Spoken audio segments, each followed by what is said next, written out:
southwestern Brown County until 2:45 p.m. At 2:13 p.m., a severe thunderstorm was located over Bethel, moving southeast at 25 miles an hour.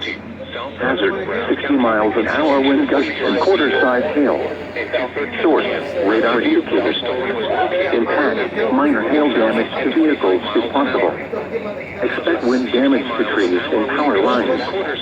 Locations impacted include Georgetown, Bethel, Felicity, Hammersville, Higginsport, Point Isabel, Fewsburg, Saltaire, Bantam, New Hope, and Locust Ridge.